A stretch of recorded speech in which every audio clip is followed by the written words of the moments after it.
So Devaraja ಅರಸರವರು ಎಷ್ಟು ವರ್ಷ ಮಾಡಿದ್ದಾರೆ, ಎಷ್ಟು ದಿನಗಳು ಮಾಡಿದ್ದಾರೆ ಅನ್ನೋದು ಗೊತ್ತಿರಲಿಲ್ಲ. ಇವತ್ತು ದೇವರಾಜ ಅರಸರವರ ಜನರ ಆಶೀರ್ವಾದದಿಂದ ಅದನ್ನು ಮುರಿತಕ್ಕಂಥ ಅವಕಾಶ ಸಿಕ್ಕಿದೆ, ನನಗೆ ಸಮ ಮಾಡ್ತಕ್ಕಂಥ ಅವಕಾಶ ಸಿಕ್ಕಿದೆ. ನಾಳೆ ಆದರೆ ಅದು ಬ್ರೇಕ್ ಆಗುತ್ತೆ, ಗೊತ್ತಿಲ್ಲ ನನಗೆ. ನಾಳೆ ಬ್ರೇಕ್ ಆಗುತ್ತೆ. ಇದು ಪರಿಪೂರ್ಣ ಅವಧಿ ಮುಗಿಸ್ಬಿಟ್ಟು ಮತ್ತೊಂದು ದೊಡ್ಡ ಇತಿಹಾಸ ಸೃಷ್ಟಿ ಮಾಡ್ತೀರಾ?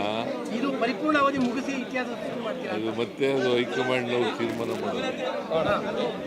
ಹೈಕಮಾಂಡ್ನವ್ರು ಯಾವಾಗ ತೀರ್ಮಾನ ಮಾಡ್ತಾರೆ ಅಂತ ಗೊತ್ತಿಲ್ಲ.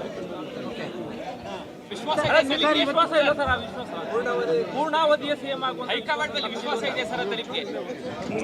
ವಿಶ್ವಾಸ ಇದೆ. ವಿಶ್ವಾಸ ಇಲ್ಲದವರು ಚೀಫ್ ಮಿನಿಸ್ಟರ್ ಹೆಂಗೆ?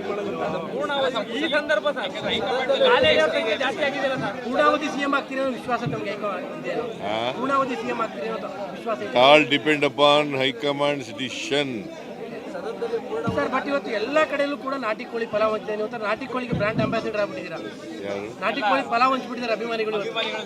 ಗೊತ್ತಿಲ್ಲ, ಅಲ್ಲಲ್ಲ ರಾಜ್ಯಾದ್ಯಂತ. I do not know about it. ನನಗೆ ಗೊತ್ತಿಲ್ಲ, ಮತ್ತೆ ಯಾರು ಮಾಡ್ತಾ ಇದ್ದಾರೆ ಅಂತಲೂ ಗೊತ್ತಿಲ್ಲ. ಅಲ್ಲ, ನಿಮಗೆ ಗೊತ್ತಾಗಲ್ಲ ಸರ್. ನಾನು ಹಳ್ಳಿಯವನಲ್ವಾ. ಸಾಮಾನ್ಯವಾಗಿ ನಮ್ಮ ಹಳ್ಳಿನಲ್ಲಿ ನೆಂಟರು ಬಂದಾಗ ಮಾತ್ರ ನಾಟಿ ಕೋಳಿ ಕುಯ್ಯೋರು, ನೆಂಟರುಗಳು ಬಂದಾಗ. ಸೊ ಹಂಗಾಗಿ ನಾನು ನಾಟಿ ಕೋಳಿ ಮುದ್ದೆ, ರಾಗಿ ಮುದ್ದೆ, ನಾಟಿ ಕೋಳಿ ಇದನ್ನು ಮಾಡ್ತಿದ್ದೆ ಮೊದಲು.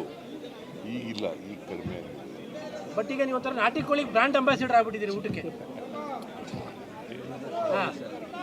ಹಳ್ಳಿಯಿಂದ ಬಂದವರು ಭಾಳ ಜನ ಹಿಂಗೆ ಈ ಥರ ನನ್ನ ರೀತಿಯಲ್ಲೇ ಮಾಡ್ತಾರೆ.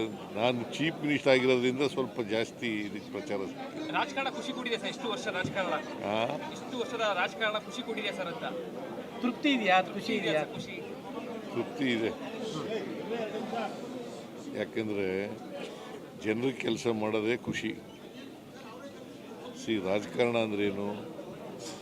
ಬಡವರು, ದಲಿತರು, ಹಿಂದುಳಿದವರು ಅವ್ರಿಗೆ ನ್ಯಾಯ ಕೊಡಿಸ್ಕೊಡ್ತಕ್ಕಂಥದ್ದು, ಅವ್ರ ಕೆಲಸ ಮಾಡಿಕೊಡ್ತಕ್ಕಂಥದ್ದು. ಬಟ್ ಯಾವತ್ತಾದ್ರೂ ಅನ್ಕೊಂಡಿದ್ರೆ ಸರ್ ಈ ಥರದೊಂದು ರೆಕಾರ್ಡ್ ಮಾಡಬಲ್ಲೆ ನಾನು ಒಬ್ಬ ಸಿದ್ದರಾಮಯ್ಯನಿಂದ ಬಂದ್ಬಿಟ್ಟು? ನಂಗೆ ಗೊತ್ತೇ ಇಲ್ಲ. ನಾನು ಭಾಳ ಹೆಚ್ಚಂದರೆ ಒಂದು ಸಾರಿ MLA ಆಗಬೇಕು ಅಂತ ಅಂದ್ಕೊಂಡಿದ್ದೆ. MLA ಆದೆ, ಆಮೇಲೆ ಅವಕಾಶಗಳು ಸಿಕ್ತು, ಮಂತ್ರಿ ಆದೆ, ಡೆಪ್ಟಿ ಚೀಫ್ ಮಿನಿಸ್ಟರ್ ಆದೆ, ಲೀಡರ್ ಆಫ್ ದಿ ಅಪೋಸಿಷನ್ ಆದೆ, ಮುಖ್ಯಮಂತ್ರಿನೂ ಆದೆ. ಹೀಗೆ ಅವಕಾಶಗಳು ಬಂದಿದ್ದಾವೆ, ಮಾಡಿದ್ದೀನಿ. ದೇವರಾಜ ಅರಸರು ಕೂಡ ಮೈಸೂರಿನವರೇ ಸರ್, ನೀವು ಮೈಸೂರಿನವರೇ. ಹಾಗಾಗಿ ಮೈಸೂರಿನಿಂದಲೇ ಈ ರೀತಿಯಾದ ದೀರ್ಘಾವಧಿಯ ಸಿಎಂ ಅಂತೇಳಿ ಒಂದು ದಾಖಲೆ ಉಳ್ಕೊಂಡಿರೋದು ಸರ್. ಮೈಸೂರಿಗೆ ಅವರು ಮೈಸೂರಿನವರು, ನಾನು ಮೈಸೂರಿನವರು. ಆದರೆ ಕಾಲ ಬೇರೆ ಬೇರೆ, ಕಾಲಘಟ್ಟ ಇದೆಯಲ್ಲ. ಅವರಿದ್ದಂಥ ಕಾಲ 72ರಿಂದ 80ರವರೆಗೆ ಇದ್ದರು ಅವರು. ನಾನು 2 ಟರ್ಮ್ ಇದ್ದೀನಿ, 83ರಿಂದ ಅಲ್ಲ 2013ರಿಂದ 18ರವರೆಗೆ, ಮತ್ತು 2023ರಿಂದ ಇಲ್ಲಿವರೆಗೆ ಇದ್ದೀನಿ. ಮುಂದೆ ಹೈಕಮಾಂಡ್ನವ್ರು ಏನು ತೀರ್ಮಾನ ಮಾಡ್ತಾರೆ ನೋಡ್ಕೊಂಡು. ಪ್ರಬಲ ಜಾತಿಗಳ ನಡುವಿನ ಇಷ್ಟೊಂದು ಪೈಪೋಟಿ ನಡುವೆ ಕುರುಬ ಸಮುದಾಯದಿಂದ ಬಂದ್ಬಿಟ್ಟು ಈ ಲೆವೆಲ್ಗೆ ಬರೋದು it is not A easy task. ಜನರ ಆಶೀರ್ವಾದ ಅಂತ ಹೇಳಿದ್ನಲ್ಲ ಸರ್. ಈಗ ರಾಜಕಾರಣದ ಪ್ರಮುಖ ಘಟ್ಟದಲ್ಲಿದ್ದೀರಿ, ಜನಕ್ಕೆ ನಾನು ಇನ್ನೂ ಮಾಡಬೇಕು ಇಂಥದ್ದೊಂದು ಪ್ರಮುಖವಾದ ವಿಚಾರಗಳನ್ನ ಇಟ್ಕೊಂಡಿದ್ದೀನಿ. ನೋಡಪ್ಪ, ಸಮಾಜದಲ್ಲಿ ಇನ್ನೂ ಅಸಮಾನತೆ ಇದೆ. ಅಸಮಾನತೆ ಹೋಗೋವರೆಗೂ ನಾವು ಸಾಮಾಜಿಕ ಎಲ್ರಿಗೂ ನ್ಯಾಯ ಸಿಕ್ಕವರೆಗೂ ಹೋರಾಟ ಮಾಡ್ತಲೇ ಇರ್ತೀವಿ, ಮತ್ತು ಆ ಜನಗಳ ಕೆಲಸ ಮಾಡ್ತಲೇ ಇರ್ತೀವಿ. ಸಾಕಷ್ಟು ಪ್ರೋಗ್ರಾಮ್ ಕೊಟ್ಟಿದ್ರಲ್ಲ ಸರ್, ಈಗ ನಾನು ಇನ್ನು ಜನಕ್ಕೆ ಈ ತರದ್ದು ಇನ್ನೊಂದು ಮೈಸೂರಿಗೆ ಅಥವಾ ರಾಜ್ಯಕ್ಕೆ ಹೊಸ ಈ ಬಾರಿ ಮನಸ್ಸಲ್ಲಿರೋ ಬಜೆಟ್ನಲ್ಲಿ ಬಂದ್ಮೇಲೆ ನೋಡಿ. ರಾಜ್ಯಕ್ಕೆ ಬಳ್ಳಾರಿಯ ವಿಚಾರದಲ್ಲಿ ಈಗ ಏನೋ ಪ್ರತ್ಯೇಕ ತನಿಖೆಯ ವಿಚಾರದಲ್ಲಿ ತೀರ್ಮಾನ ಆಗ್ತಾ ಇದೆ. ನಾನು ಇವ್ರ ಜೊತೆ ಹೋಮ್ ಮಿನಿಸ್ಟರ್ ಜೊತೆ ಮಾತಾಡ್ತೀನಿ, ಗೊತ್ತಿಲ್ಲ ನನಗೆ. ಈಗ ಇನ್ವೆಸ್ಟಿಗೇಷನ್ ನಡೀತಾ ಇದೆ. ಸೊ ಇನ್ವೆಸ್ಟಿಗೇಷನ್ ನಡೆದು ಈಗ ಕೆಲವ್ರನ್ನೆಲ್ಲ ಅರೆಸ್ಟ್ ಮಾಡಿದ್ದಾರೆ. Investigation is going on. Investigation ಮಾಡಲಿ. ಅಲ್ಲ, ಕುಮಾರಸ್ವಾಮಿ ಅವರು ನಿನ್ನೆ ಯಾಕೆ 2 ಬಾರಿ ಪೋಸ್ಟ್ ಮಾರ್ಟಮ್ ಮಾಡಿದ್ರು, ಏನು ಇದರಿಂದ ಉದ್ದೇಶ, ಇವೆಲ್ಲ ದುರುದ್ದೇಶ ಇದೆ ಅನ್ನುವಂಥದ್ದು ಆರೋಪಗಳನ್ನ ಮಾಡಿದ್ದಾರೆ.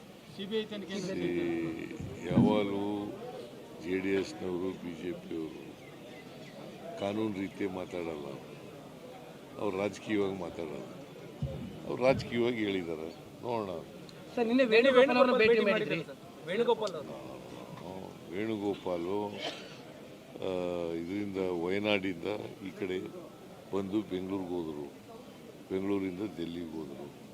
ಹಾಗೇ ಮೈಸೂರು ಬಂದ್ರಲ್ಲ, ಭೇಟಿ ಮಾಡೋಣ ಅಂತ ಮಾಡಿದ್ದೆ.